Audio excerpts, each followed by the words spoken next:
YouTube. I am waiting to get loaded on our oversized load. It's going to be a panel of concrete, and we're going to have some fun.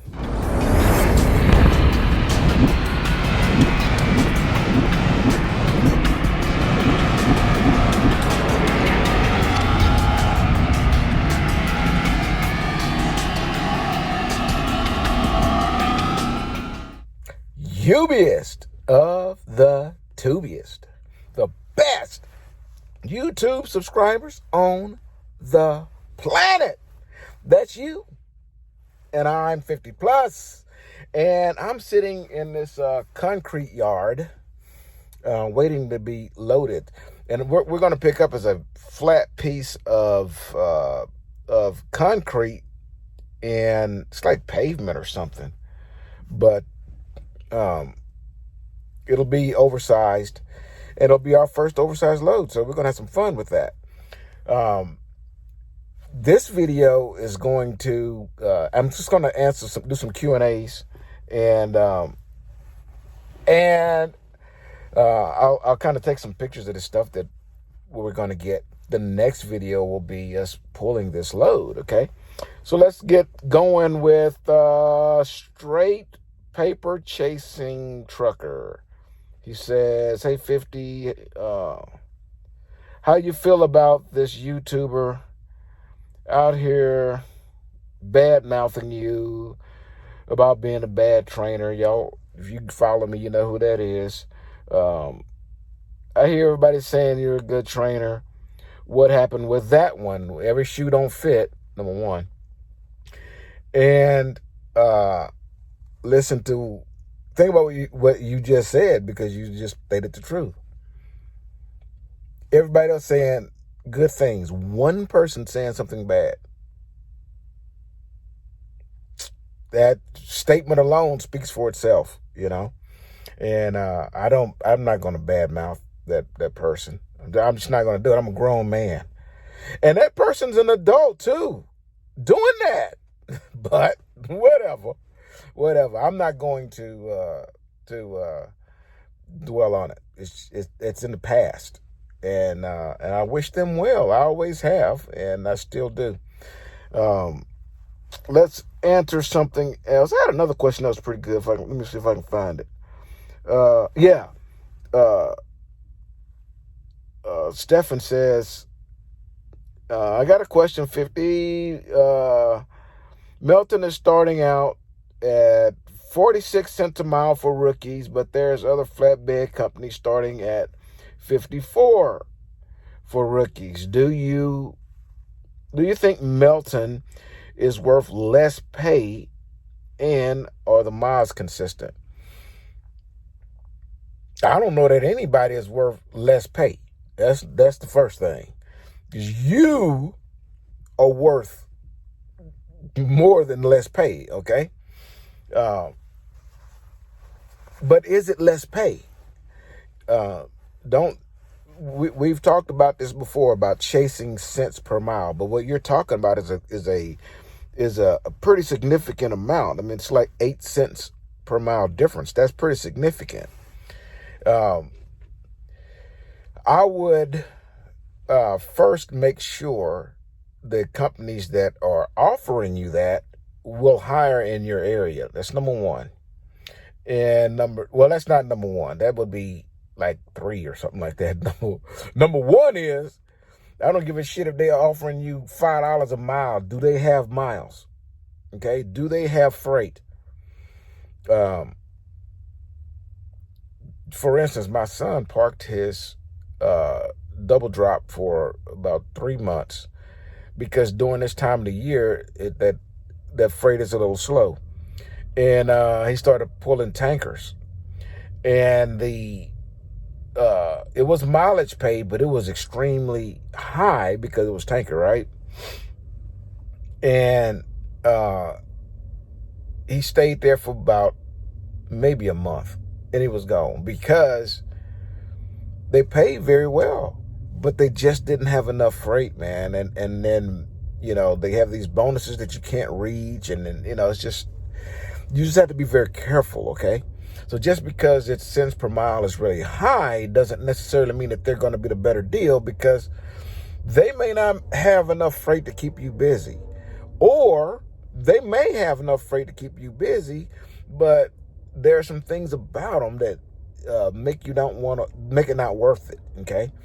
I'm always looking for a reason why a company is paying so well. There's got to be a hook. There's got to be something. Though they want you to assist in unloading, do they have mandatory time out before you can request home time? Is the insurance ridiculous? Do you have to pay for certain things like dunnage and things of that nature? Or, you have to find out why that place is paying so much and make sure that you're making a solid decision. Get all of the facts, but never make your decision on whether or not you're going to go to a company based on cents per mile, because we're better than that. We can think further than that. Just because they're paying a high cent per mile doesn't mean that they're a better company. It doesn't mean that you're going to make more money, okay? The second part of your question, I get 51 cents a mile, and with a year experience here at Melton, and I believe it's extremely fair for the knowledge that I have in flatbed, which is none. And they gave me excellent equipment, and they treat me really well. I guess you can say that. For me, it's treating very well, because I hadn't heard from anybody, really. One time, a safety called me one time, but they don't bother me. And for me, in that sense, for me, that means they treat me damn good. I want you to give me the work and then leave me alone. And I'm going to do it. And I'm going to do it right. I'm going to do it on time. You're not going to have any problems. And as long as we can do that and get along, great, man. I'm in hog heaven, and I am. All right, let's see if we can move on to something else. I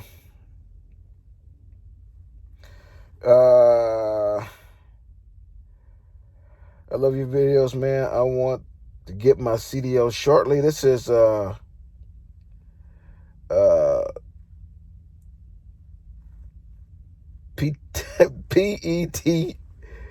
PTE Express 74. Okay, something I gotta figure all out, man. I gotta read it real good. They love your videos. I want to get my CDL shortly. Who would I roll with? I'm a California resident. That's a good question, and you can answer that. But what you need to do is determine what your end game is. What do you really want to do in trucking? What do you want to get out of it when you're done trucking? What is it that you wanted to achieve? Okay, to say that you had a successful time trucking. And then look for a company that's going to help you meet that goal. Okay, and you need to find one that's going to hire in California. Not everybody hires in California. Not everybody hires in South Texas, where I'm from. But you need to determine what division you want to get in: flatbed, reefer, tanker, dry van. Figure it out, make that decision, and then go to the company that's going to suit that game best for you and in your area. And also, you got to determine, my hands are like really bad. This place is nasty, man. Look at me. This place is nasty. And you got to get out and put all your oversized stuff out. Ugh. Anyways, you want to make sure the company that you're going to work with, it has everything that you need. Okay, they need to be able to hire in your area. They need to be able to get you home when you want to. Maybe you want a regional. Maybe you want a local, you daily. Maybe you only want to do OTR. Whatever it is, you got to investigate the companies that are hiring in your area that's going to meet the criteria that you want, and you will narrow them down yourself fairly quickly.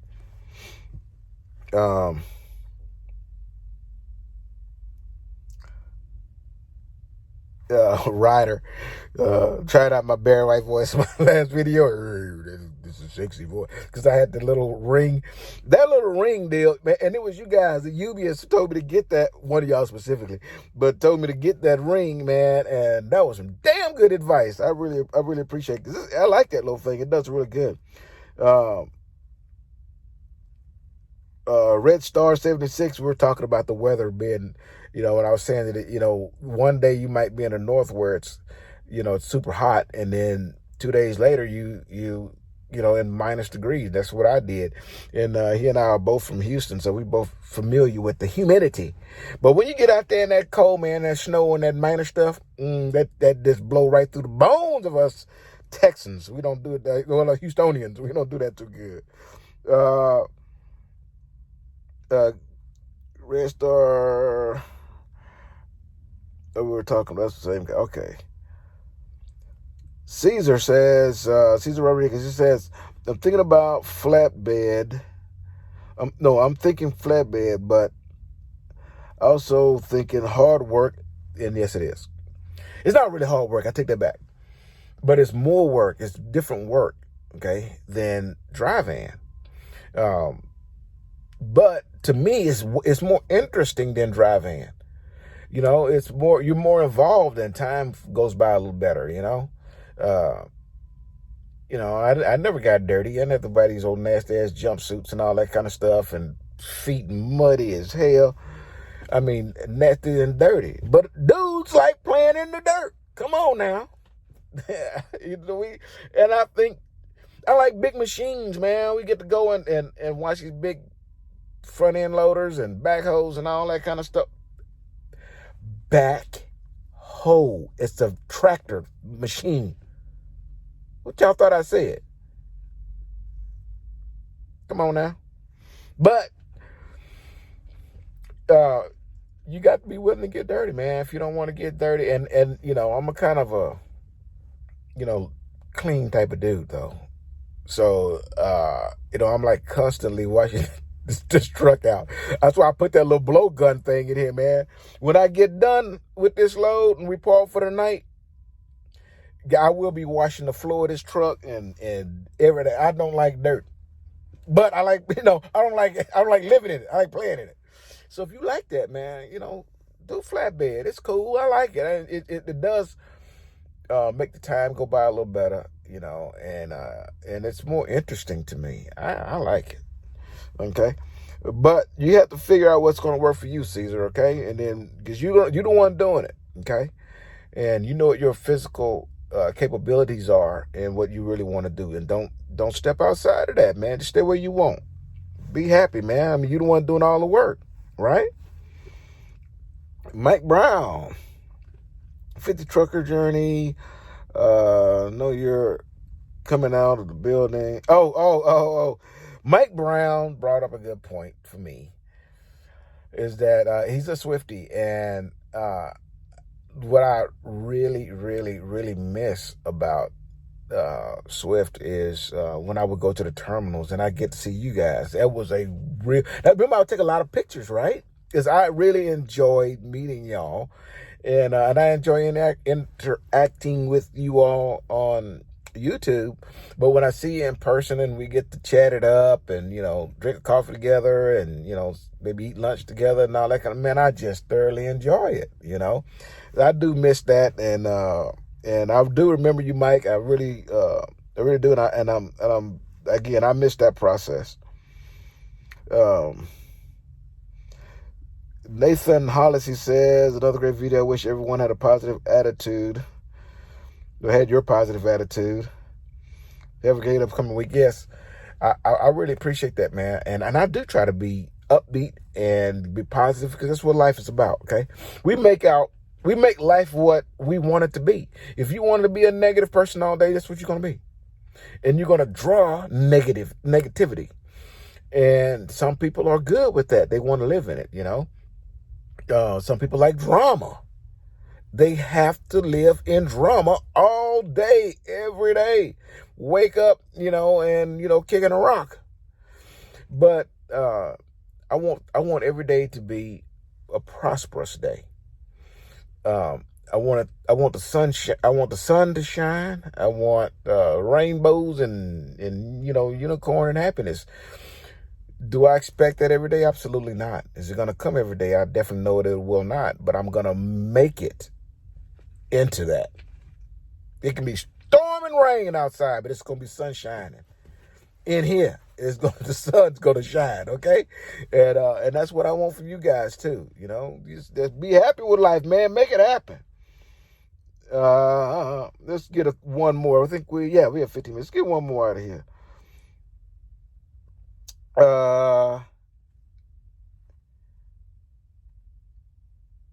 Damon Wilson, are you fine with home time? How long do you stay out? Also, do you like flatbed over other options? Okay. Or am I fine with the home time? But I'm gonna tell you, my view on home time right now is a little biased because when I was with Swift, I was a mentor, and for me it was a race to get my student knowledgeable and ready to function successfully on their own and get off my truck, because they'd spent 3 weeks in school with no pay, and then on my truck for 200 hours at $500 a week, man. And that's just rough for a student. The money ain't there, man. I mean, they did the sacrificing. So, I pushed hard so that they could, and we did a lot, man. I mean, multiple backs every day in parking lots and then haul ass, and they did all the Qualcomm. They did all of the talking with the customers. They did everything. We had to squeeze it in as fast as we could because I wanted them to get into some money, I mean, that's what they're here for, and I understand that it's kind of rough. So I stayed out with my students. Hi. Here comes the guy. Hold on for me just a minute. All right, guys. So I'm going to finish up with this one. Okay. I was on a mission to get my students off my truck so that they can get on their own and start making a living. And so I stayed out with them. We stayed out about almost 4 weeks. Didn't have very many students that was longer than that. I don't think I had one student that was over three and a half weeks, because of something that we could have done differently. I think we had one that might have been close to 4 weeks, but it was it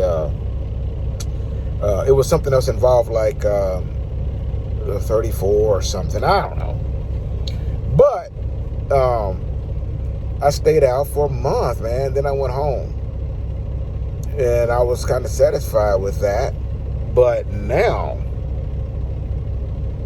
I'm going to stay out for about 2.5 weeks and start heading home. So I would have 3 solid days. And I take Thursday, Friday, Saturday, Sunday, and Monday I'm gone again.